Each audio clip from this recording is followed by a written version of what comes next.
प्रतिष्ठान नावाच्या गावामध्ये तो देवराज नावाचा दरिद्री ब्राह्मण पोहोचला आणि एके दिवशी रात्री शिवपुराण ऐकत ऐकत ऐकत ऐका ना, शिवपुराण ऐकत ऐकत ते मरून गेले. आता ते मरून गेल्याच्या नंतर यमाचे दूत त्याला न्यायला आले, परंतु त्याच क्षणाला भगवान शंकराचे त्याचे दूत वेगळे आहेत महाराज. शंकराचे सुद्धा दूत आहे.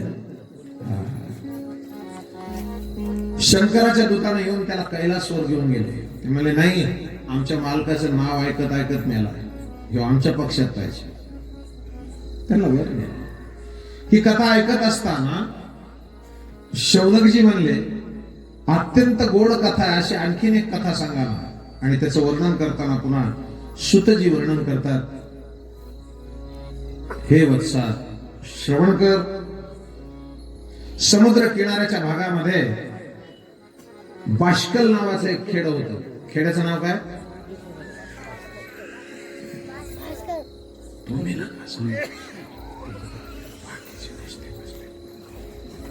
काय नाव होतं आई?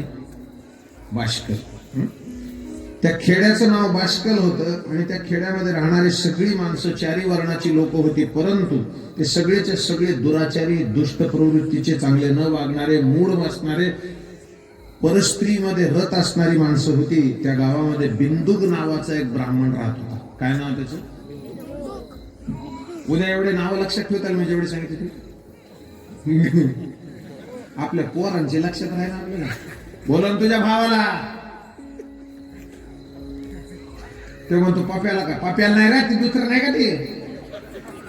इतके कशाला होऊ दे स्मरणात. बिंदुक नावाचा ब्राह्मण आहे. रडू त्याला नका काय लेकरला बसून काय. बिंदुक नावाचा ब्राह्मण आहे ऐका. आणि त्याच्या बायकोचं नाव आहे चंचुला. काय नाव आहे? आमच्या भागवतच्या गावाकडे आम्ही जातो ना, तर तिथं गावाचं नाव आहे चुंचा. चंचुला तिथली, तिचं नाव आहे चंचुला. विनोद सोडून द्या. बाष्कल नावाच्या खेड्यामध्ये बिंदुक नावाचा एक ब्राह्मण आहे, त्याच्या बायकोचं नाव आहे चंचुला.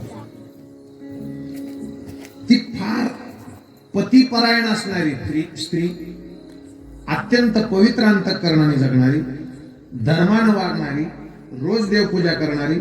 इतकं असून सुद्धा बिंदुक नावाचा जो तिचा नवरा आहे तिच्याकडे लक्ष देत. असंच आहे ना सगळीकडे, चांगलं वागणाऱ्याच्या नशिबाला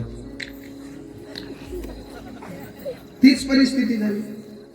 आता बिंदुक नावाचा नवरा आपल्याकडे लक्ष देत नाही हे कळत होतं, परंतु इतकं असूनही ती ऐकत नाही आपला, म्हणून त्याच्यावर नाराज नव्हती. एक गोष्ट सांगतो मी, थट्टा म्हणून नाही सांगत. मी खूप प्रकरणं अशी बघितलीत की जिचे मालक दारू पितात, अत्यंत मारतात, अत्यंत त्रास देतात, घरामध्ये कधीच लक्ष देत नाहीत, पण ती स्त्री अत्यंत पवित्र लोकांचे भांडे घासून स्वतःच्या लेकराला सांभाळते महाराज. म्हणून माझं मत काय माहितीये का, आमच्या देशाची महिला नसते, आमच्या देशाची ती महिमा असते. लक्षात ठेवा, मेरे भारत की महिला नहीं होती, हमारे देश की महिमा होती. ती चंचुला फार पवित्र अंतःकरणाने त्याला सांभाळायची. अवतीभोवती दुष्कर्माचा, दुष्प्रवृत्तीच्या लोकांचा अथांग सागर उसळत असताना सुद्धा अत्यंत स्वच्छ आणि पवित्र जगणारी ही चंचुला.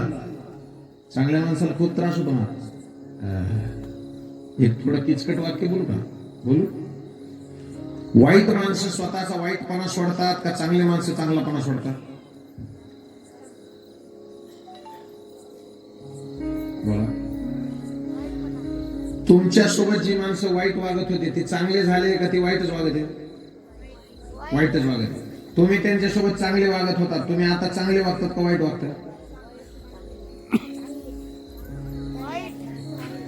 म्हणजे वाईट माणसानं वाईटपणा सोडला नाही, चांगल्याने चांगलापणा सोडलाय. त्याचं कारण आहे, चांगल्याला चांगलं हे वाईट आहे असं कळालंय, वाईटाला वाईट हे चांगलं आहे असं कळालंय.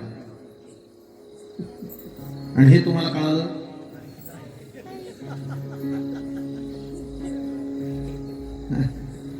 हे नाही कळालं, कारण वाईट माणसांनी वाईट प्रवृत्ती सोडली नाही, म्हणून आपण चांगल्या माणसांनी चांगलं करायला सोडून द्यायचं का?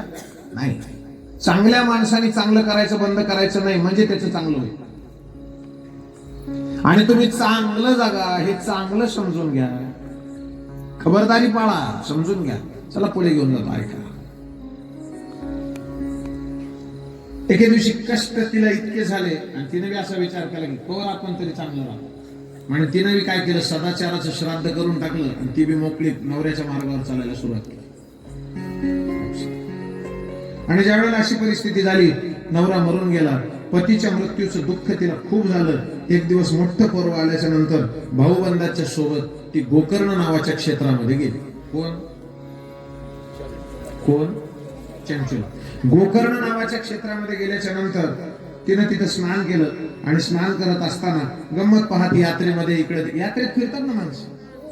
आता मी इथं घरामध्ये आलो, वाटे इथं लावलो होतं, मला वाजवीत नेल.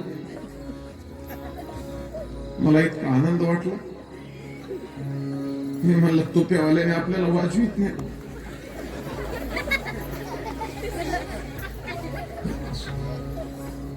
फार छान ऐकायचं. इकडे तिकडे फिरत असताना तिथे एक कोणीतरी पुराणिक बुवा शिवपुराण वाचत होते आणि ते बुवा सांगत होते की जी स्त्री आपल्या पतीचा पातिव्रत्य धर्म पालन न करता परपुरुषाशी व्यभिचार करते, त्या मेल्याच्या नंतर त्यांना नरकामध्ये कुठल्या कुठल्या यातना होतात याचं वर्णन ते करत होती. कोण? ते महाराज. आणि ते महाराज वर्णन करताना आणि ते ऐकलं की तिला भीती वाटायला लागली आपण केलेल्या पापाची. तुम्हाला अजून एक सांगतो, पापाची भीती वाटते. तुमच्या लक्षात, जगामध्ये मृत्यू नावाचं एक अस्त्र आहे, म्हणून तर माणसं चांगले राहतात. तुम्ही बघा, मृत्यू जर नसला असता ना तर माणसं अरे आता कशाला भेटत सगळेजण. अरे किती पट्ट्या तोंडाला राजू. अगोदर ते तसला मास्क असतो बाबा, ते निळा असतो ना, सर्जिकल मास्क असतो पहिल्यांदा, त्याच्यावर दुसरा कपड्याचा, त्याच्यावर N95, त्याच्यावर शाल, त्याच्यावर पिशवी आडवी. मी त्या बाईला म्हणलं, काकू रोगानं पुन्हा मारताना दमकोंडीनं मारताना आधी घाबरू नका. मी काय म्हणतो माहिती का, हा तुम्ही बघा त्या एका आवाजाला आपण घाबरलो, आता दुसरा आवाज असतो कोणता, कोरोना भी खत्म नहीं हुआ, इसलिए जब तक दवाई नहीं कोई दिलाई नहीं और कंट्री इज बहुत. मला एक जण म्हणला, बाबा तुम्हाला फोन लावला की बच्चनच बोलतो. मी म्हणलं तुला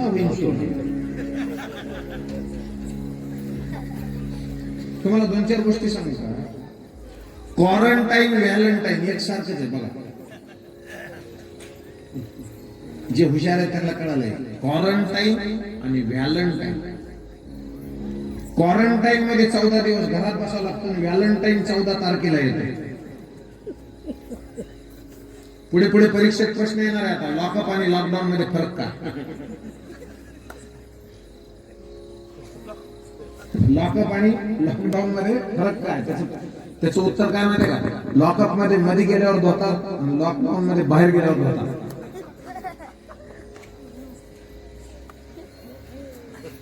लॉकअप मध्ये मध्ये गेलं नाही हाणतील पोलीस, आणि लॉकडाऊन मध्ये बाहेर फिरलं गेलं. लक्षात घ्या. तसं वाईट वागणारी ही चंचुला थरथर कापायला. महाराज पाप पाप घाबरतो महाराज. हिंदीतला शेर सांगतो ऐका, पाप ता उम्र पीछा नहीं छोड़ते, पाप ता उम्र पीछा नहीं छोड़ते, एक पल के लिए भी तन्हा नहीं छोड़ते, सबके सब परेशान है जिंदगी से लेकिन सबके सब जीना नहीं छोड़ते. सगळे परेशान आहे, चांगलं कोण आहे. जगी सर्व सुखी असा कोण आहे, पण तरी सुद्धा आम्ही बेजारत का. आम्ही लई चांगल्या चांगल्या माणसाला बघितलं महाराज, अत्यंत श्रीमंत माणसाला पण मेल्यावर जवळ माणूस सुद्धा नाही. ती दोघं चौघ 20 साल ती निळ्या कपड्यावाले 2-4 भूतासारखं. ज्यांच्या नशिबात स्वतःच्या मुलाकडलं पाणी नाही, किती पैसा कमी लागला. एक आहे इतकं सगळं होताना फक्त मला कळकळीनं आवाहन करायचं, हात जोडून बोलायचे. लोक काय म्हणले महाराज, देवाने सुद्धा दरवाजे लावून घेतले. अरे येड्या हो, देवाला दरवाजाच नसतो. आणि जी दरवाजाच्या आत असतो तो देव नसतो. मराठी जर चांगली कळत असली तर ऐका, देव दरवाजात नसतो, दरवाजात असतो. मराठी कळते? देव दरवाजात नसतो, दरवाजात असतो. तो दारात असतो, वाट पाहत असतो. कशाची? पंढरीचा राजा उभा भक्त माझा, पंढरीचा राजा उभा भक्त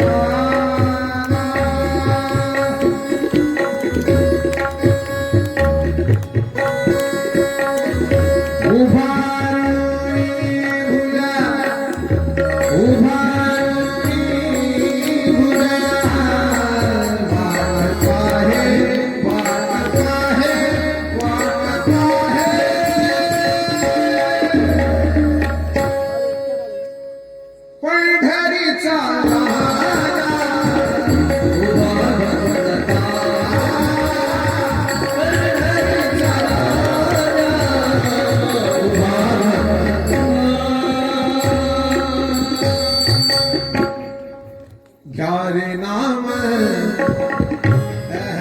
सुख प्रेम अलौकिक साधन अनिक करुण का साधन अनिक करुण का उभारुनी भुजा वाट पाहे वाट पाहे वाट पाहे.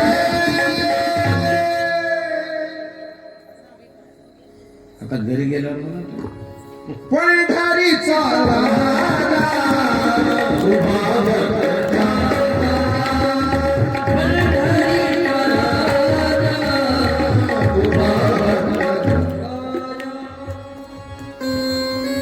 तिथं जी मंडळी वारकरी आहेत ना, ते दादा बसले स्वेटर घालून, ते बहा ते लक्ष देऊनच होते. त्यांना वाटले बंद कसं काय केलं. त्यांनी पुन्हा टाळी धरली. ज्याला ज्ञान असतं ते माणूस नादी लागते, आणि ज्याला याच्यातलं कळत नाही ना ते असं बोलत. मला ते एक जण असं चालू कार्यक्रमात मला, महाराज तुम्ही आत्ता चांगले होते. फार गोड आहे. हीच चंचुला घाबरत होती. मी म्हणलो पाप ता उम्र पीछा नाही छोडते. म्हणजे त्या चंचुलेचं आणि त्या बिंदुकाचं नंतर बघू, आपलं आपलं बघू, आपलं. समजा तुम्हाला तुमची बायको, समजा उगाच समजा 5 मिनिट होय तू केवळ होय उगाच समजा तुमची मंडळी जर तुम्हाला म्हणली की मला तुम्हाला 5 मिनिट बोलायची, थरकाप होतो का नाही? तुम्हाला माहिती शपथ आहे, खरं सांगा थरकाप होतो का नाही? कशामुळे होतो माहिती का? जितके पाप केलते ना तितके लक्षात येत राहिले, कायच बोल ना आता. आणि पुन्हा तुम्ही म्हणा बोल लगेच, तिने म्हणा नाही नाही एकांतात निवांत बोलतो, मग तर मी यालाच येऊ. तो बाहेर जात नाही, कुठं जात नाही, घरातच दिवसभर का बोलतो एकदा, मग मी बाहेर जातो. पाप आहे मला. आणि तीच परिस्थिती आहे इथं. चंचुलेला वाटलं की मी आतापर्यंत केलेल्या पापाचा परिणाम काय होईल, घाबरून गेली ती. आणि त्या महाराजाच्या पायावर डोकं ठेवलं. बाबा, एखाद्या स्त्रीनं चुका केल्या असतील तर तिला, एखाद्या पुरुषानं चुका केल्या असतील तिला, तर त्यांना याच्यातून पश्चातापानं मोकळं होण्यासाठी काही आहे प्रायश्चित. त्यावेळेला तो महात्मा जी कथा वर्णन करत होते अत्यंत तुम्हाला अजून एक मजा सांगतो. आपल्या काय चुका आहेत ना, हे स्वतः होऊन ज्याला मानता येतं त्याला माना. मी मराठी बोलायला कळत. अजून एक वाक्य सांगतो चांगलं. जे ऐका, माणूस स्वतः होऊन स्वतःबद्दल चांगलं मत माणसापेक्षा जास्त चांगलं कोणी सांगू शकत नाही, आणि दुसऱ्याबद्दल वाईट मत माणसापेक्षा जास्त कोणी चांगलं सांगू शकत नाही. म्हणजे स्वतःबद्दल जो अत्यंत चांगलं बोलतो तोच दुसऱ्याबद्दल अत्यंत वाईट बोलतो. कसं काय होत असेल? कारण स्वतःला चेक करताना त्याला कधीच असं वाटलं नाही की ही चूक आहे. लक्ष, फार लक्ष देऊ, ऐकत राहा, चलत राहा माझ्यासोबत. मी इतकी पाप केलीत, मी काय केलं पाहिजे बाबा? महाराज मला याच्यातून कोण सोडवी? तुम्हाला एक मजा सांगू का, महाराज लोक सोडवू शकत नाही. तू का म्हणे तुझं सोडवे ना कोणी, तू का म्हणे तुझं सोडवे ना एका चक्रपाणी वाहनिया, एका चक्रपाणी वाहनिया, तू का म्हणे तुझं सोडवे ना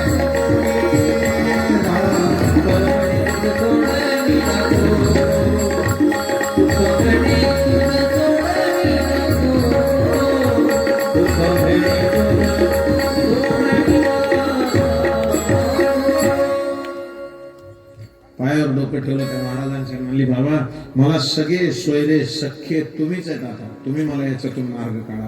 त्यावेळेला ते महात्म्य वर्णन करते झाले. ते म्हणले, हे बघ चंचुला, तुझं सुदैव आहे,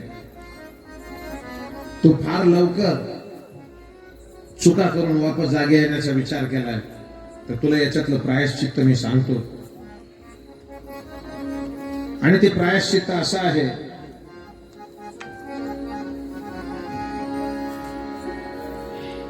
की तुला भगवान शंकराची आराधना करावी लागेल, तुला शिवव्रती व्हावं लागेल. शिवव्रती व्हायचं तू असं सांगितल्याच्या नंतर तीच चंचुला काही कालानंतर दबदबलेल्या डोळ्यानं संपूर्ण शिवपुराण श्रवण केलं आणि अंतिम तिच्या डोळ्यात खळकन पाणी आलं. महाराज ऐका, ज्याला खरंच आता हे सगळे आयोजक मंडळीने यांना माहित आहे, सप्ताह संपला ना की बाकी कुणाला काय होईल माहित नाही, पण जे आयोजन करण्यामध्ये मरमर करतात ना त्यांना हे मांडव काढताना लेकीच्या लग्नाचं मांडव काढण्यासारखं वाटतं.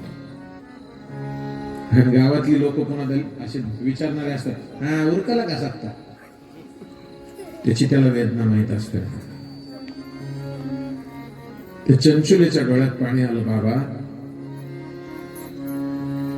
आता मी कसं ऐकायला पाहिजे, मला कुठं ऐकायला मिळेल, काही ऐशी दशा येईल माझ्या अंगात, चित्त पांडुरंगा जुळतच बसत राहायची महादेवाच्या लिंग प्रतिमेकडे बघत, महादेवाकडे बघत दबदबलेल्या डोळ्यानं.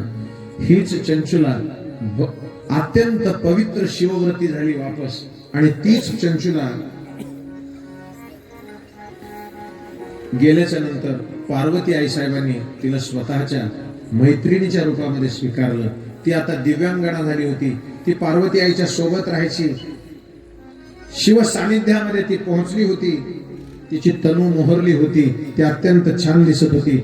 डोळ्यातून गंगेच्या पाण्यासारखे अश्रू एकदा व्हायला लागले. आणि एके दिवशी प्रसन्न ही चंचुला जगतजननी उमादेवीच्या शेजारी गेली. उमादेवी म्हणजे पार्वती आई साहेब. पार्वती आई साहेबाच्या शेजारी गेली आणि पायावर डोकं ठेवलं. सर्व मंगल मांगल्ये शिवे सर्वार्थ साधिके शरण्ये त्र्यंबके गौरी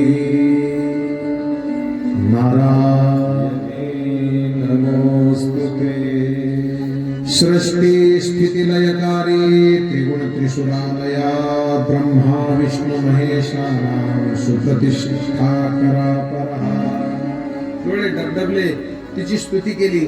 आणि तिची स्तुती केल्याच्या नंतर पार्वती आईने तिला जवळ घेतलं.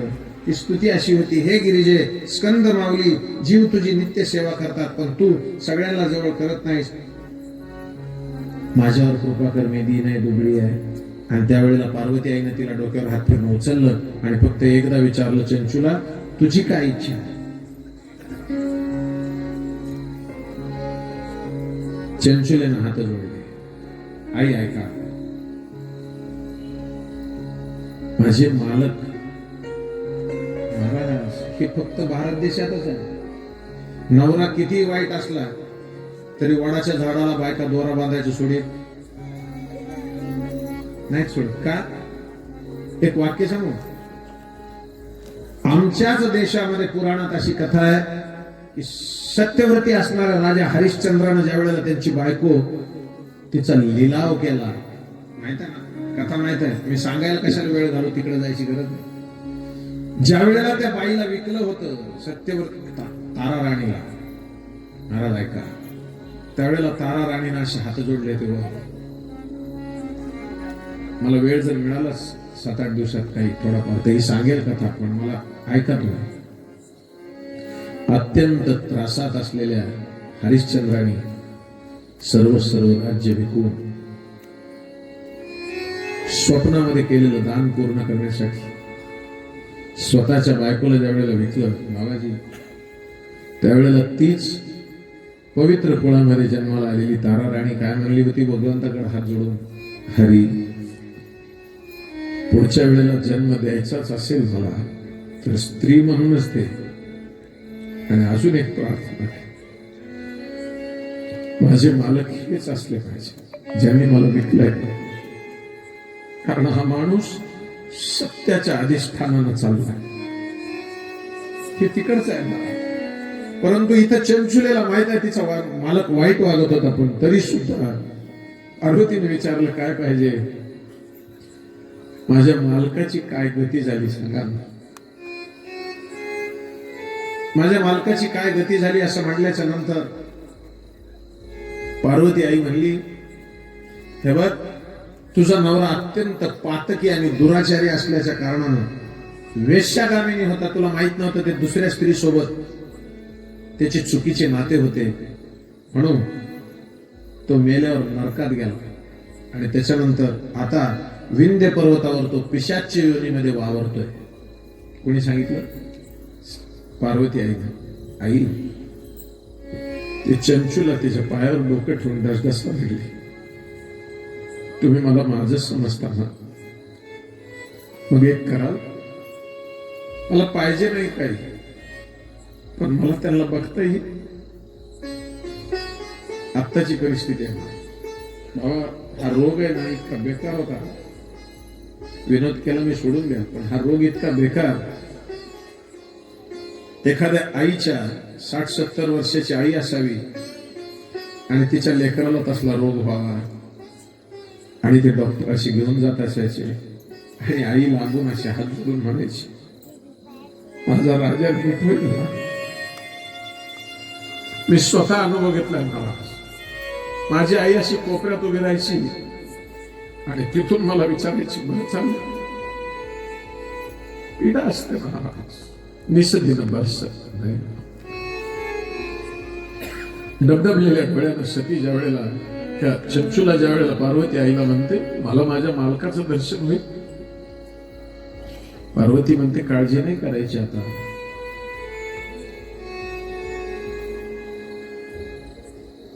हे महेश्वरी माझ्यावर कृपा करशील, माझा पती पाप मुक्त होईल, त्याच्यासाठी काय करावं लागेल सांग ना, मी करते. पार्वतीनं सांगितलंय बघ, तुझ्या मालकानं जर पुण्यमय अशा शिवपुराणाचं श्रवण केलं तर ते मुक्त होऊ शकतात. तिचे डोळे डबडबले. ती काय म्हणली माहिती आहे, अहो ते पिशाच आहेत, त्यांना कसं ऐकायला मिळेल. तर पार्वती आई म्हणल्या, मी तुझी सोय करते, फक्त तू त्याच्यासोबत जा. कोणाला बोलवलं माहिती ना, तुंबरू नावाचा एक देव. तुंबरू माहिती, शुक शनकादिक नारद तुंबरू भक्ताच्या पोटी, त्रिशूल गमरू घेऊन उभा गिरजेचा पती, चवयुगीचा भक्त रामा उभा कीर्तनी, पाठी मागे उभा डोळा डबडबलेल्या डोळ्यानं एक तुंबरू नावाचं दैवत बोलवलं आणि त्याला सांगितलं, गंधर्वराज, ते तुंबरू शिवभक्त आहेत बरं का, ते गंधर्वराज तुम्ही एक काम करा. काय?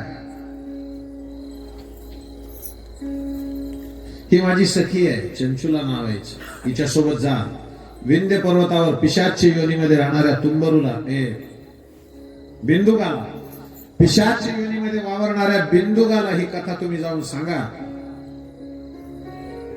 प्रयत्न करा, यत्न करा, युक्तीनं सांगा, कसं सांगा. तुम्ही बघा, एखाद्याला कथा ऐकायला वाटलं नसलं, त्याला म्हणायचं चल आहे तू वाजवायला चांगलं ऐकायचं, काहीतरी कर, पण तू मंडपात येऊन आणि ज्याला येताच येत नाही त्याला तुम्ही तरी काय करता? मी काल सुरुवातीला मी तेच म्हणलो, कथा में वही आते, कथा में वही आते जिन्हें मालिक बुलाते, वही आते जिन्हें मालिक बुलाते, कथा में वही आते मालिक बुलाते हैं, कथा में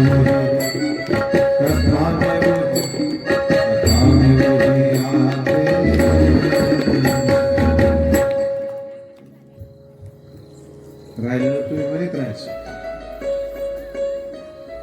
आणि गंधर्व ज्या वेळेला त्यांच्या सोबत आले, चंचुला सती विमानात बसून गंधर्वाच्या सोबत विंध्य पर्वतावर आले. अत्यंत मोठा मंडप उभा केला महाराज तुमच्यासारखाच. ते तुप्यावाले त्यांनाच विचारलं काही, अत्यंत सुंदर मांडव उभा केला. शिवपुराण ऐकण्यासाठी देवर्षी महर्षी मुनिजन व सामान्य जनाची गर्दी उसळली. तसंच झालं महाराज, इथं सुद्धा महर्षी देवर्षी सगळे उपस्थित. आणि अत्यंत थाटामध्ये कार्यक्रमाला सुरुवात झाली. सगळ्याचं मनपूर्वक स्वागत करून गंधर्व राजाने हात जोडले, हातात विणा धारण केली आणि अत्यंत पवित्र अंतःकरणानं गाण्याच्या सुमधुर लहरींनी परिसर असा भरून टाकला. गोड गायला पाहिजे, गोड गायला पाहिजे. नमामि शमीशान निर्वाण रूपं विभुं व्यापकं ब्रह्मवेदवर्षं निजं निर्गुणं निर्विकल्पं निरीहं चिदाकाशमाकाशवासं.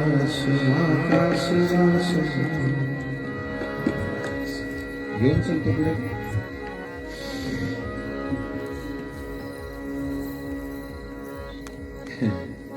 अत्यंत थाटामध्ये जे जयकार केला. एकदा तुम्ही विकारा, मग पुढे जाऊ आपण. तिथे शिवपुराण सुरू झालं. कुठं? विंध्य पर्वतावर. पिशाच्य लोकांसाठी. पिशाच्य लोकांसाठी नव्हते ते, तो पिशाच्य ज्याची बायको सती होती, तिचं नाव चंचुला होतं, तिच्या नवऱ्याचं बिंदुक होतं, त्या बिंदुकासाठी गंधर्व राजानं कथा केली. एकदा जय जयकार. नमः पार्वतीपते शिव.